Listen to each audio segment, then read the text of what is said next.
I'm ready when you guys are.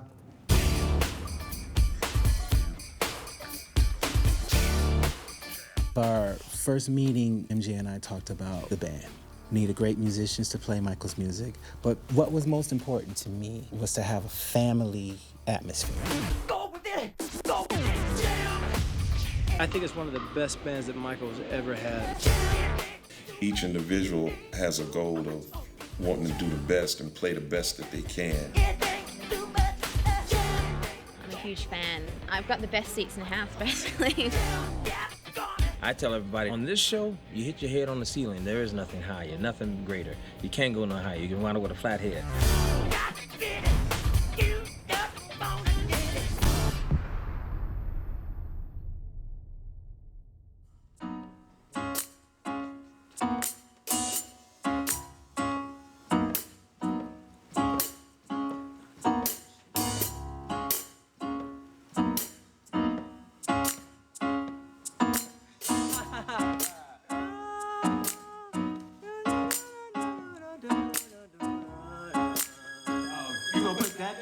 Our first meeting, MJ and I talked about the band. I said, okay, so you're a dancer. The drummer is the most important thing for the dancer.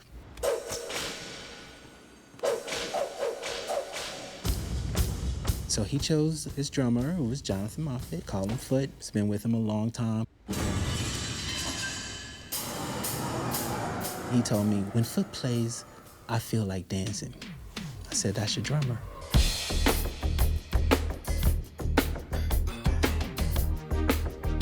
My stage name is Sugarfoot, and Michael calls me Foot for 30 years. He just said, Foot. I really started playing drums at 6. By the time I turned 10 years old, I was playing with my brother's band in nightclubs in New Orleans. I played with a fast bass drum technique, and the leader of the band said, he's got a sweet foot, real sweet foot. I know we would call him Sugarfoot, and I hated it. Later on, band members from another band came out to California and had me on a tape and met Jermaine Jackson. And Jermaine asked, who's that on drums? And he said, Sugarfoot. So it preceded me out here, and then I wound up being with his brothers. Most of it was intuitive. I feel what they want. I feel what Michael would do, and I could hit accents with his dance moves, and he loved that. And he said, nobody's ever hit kind of accents. How did you know I was going to do that spin? How did you know I was going to stop? How did you know I was going to throw my arm up and you hit an accent?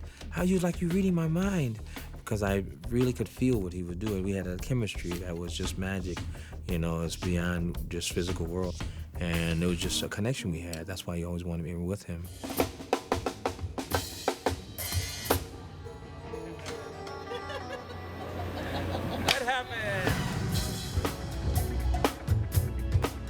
I have my go-to guys that I know can get it done in an instant. Bashiri Johnson, one of my dearest friends, great percussionist. He was an easy call.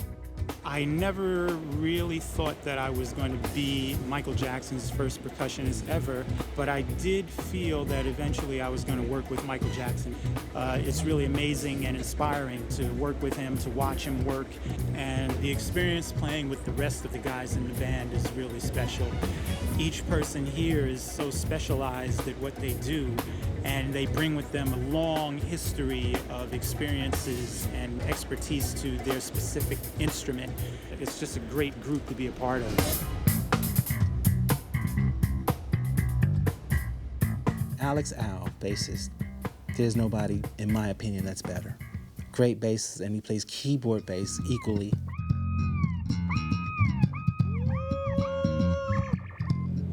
I'm from Detroit, Michigan, Motown. So my dad played trumpet in the orchestra. My mom sang and played in church. And my brothers were both rock musicians and jazz musicians. So I kind of came up in a musical family. I didn't really have a choice. It was like, what instrument am I going to play so I can be in a band so I can save the money?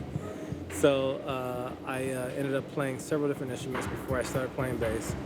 And bass was a blessing because it really just allowed me to express myself the way I needed to.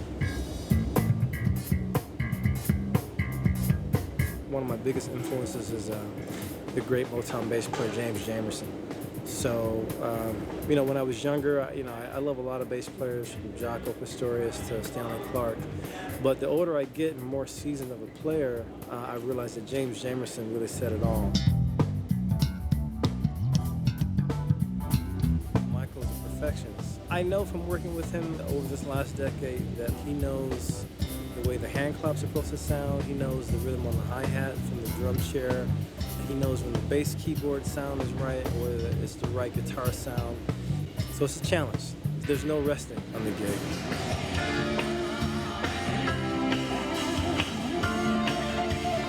I actually found Orianthe, our guitarist. She's from Australia, and I actually found her on MySpace. Michael said, I need a hot guitarist who can play, and she can really shred and play and look great. And so I put the feelers out, and my friends came back with Ori like 5-6 times. So I found her on MySpace, wrote her a note. I'm Michael Bearden, Michael Jackson's musical director. This is the truth. This is not a lie. Getting that email was just so surreal, and I went in and played for Mike Bearden and then MJ that night, and it was insane. When he came in, he walked through the door and they cranked up the Beat It solo, and he said, can you play that solo whilst walking with me? And I said, totally. I didn't know if I could, but I was like, totally.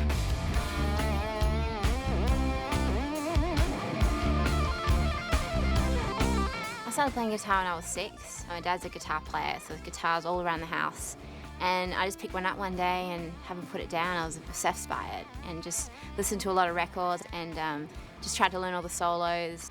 Yeah, I just love it.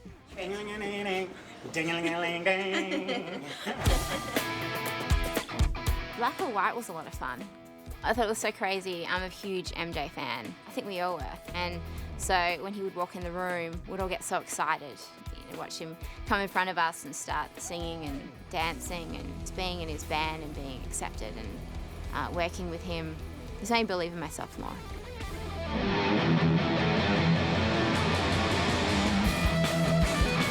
And the one guy that we got to replace the great David Williams, his name is Tommy Organ, great guitarist. Tommy probably was the last guy to come in, and he just, sound was there, his look was there, his spirit was there, he fit my family mold. He was the one. I think I was like 4 or 5 years old. My father played guitar, and unfortunately he died in a car accident.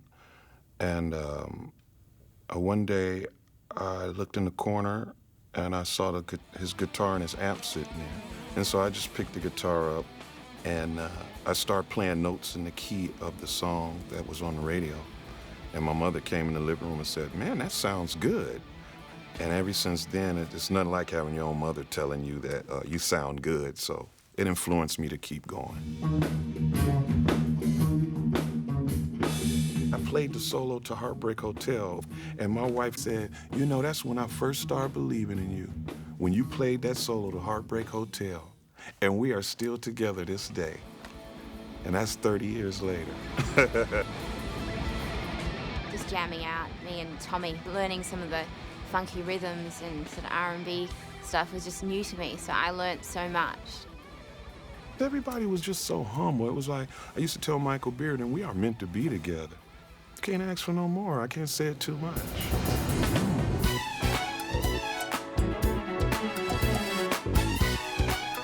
There's only a few guys that I really like to play with keyboard-wise. And I said, let me call Morris. And I told him, well, look, I have this opportunity. I can just bring you in. You just got to come in and really kill it, though. You have to kick it. He said, yeah, what is that? It's Michael Jackson. He says, I'll be on the next flight. I've known just about everybody in the band from other gigs that I've done over, my career. To have them all in the same band is incredible. It's a dream band. Michael Bearden does a great job, so everybody really finds their role. We're very comfortable with each other. We lead each other, give each other space to do what we're, good at doing. Right there, where we're playing.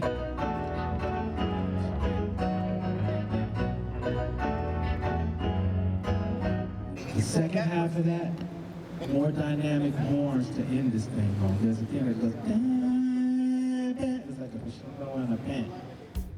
I started playing piano when I was 5 and just graduated to what I call street university. I learned a lot of things in the street with different artists.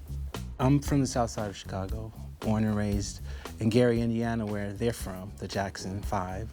It's not too far from where I grew up. So I would see them perform in a lot of places in Chicago before they really hit it really, really big. And I mentioned that to MJ one day, and he just smiled. We had a good time talking about that. That's what everybody's got to go crazy. And then Michael watch MJ. Michael's music is so popular. And for musicians, you think it's simple until you start to play it, and you can really feel and see the complexity of it. That is the brilliance of Michael Jackson, making something complex feel simple. I mean, we learned like 20 songs, maybe 22, 23 songs in a matter of about a week and a half. Within 2 to 3 weeks, those songs were completely tight. So we've taken to the music like a fish to water. Michael and Bearden pulled the band together in such a short span of time and have it this tight and this choreographed musically. I think it's really great and a testament to his talent. We're working on the dance machine. Can you feel it? MJ's all over that. We're just trying to figure out how to weave it. The band is just a great group to be a part of, and it's such a treat to play with them. We've kind of become this little family because we've been seeing each other now for, months at a time. We had so many great moments and so many memories that, will just be with me forever. You get all that energy and that synergy together, and it just explodes. I think Michael was very happy with the band. Felt really great that the greatest entertainer that ever lived wanted me around and felt that he needed me around. It was very rewarding and gratifying, It's a beautiful feeling, Greatest feeling in the world for me. And I've been doing this for a long time, This one did it for me.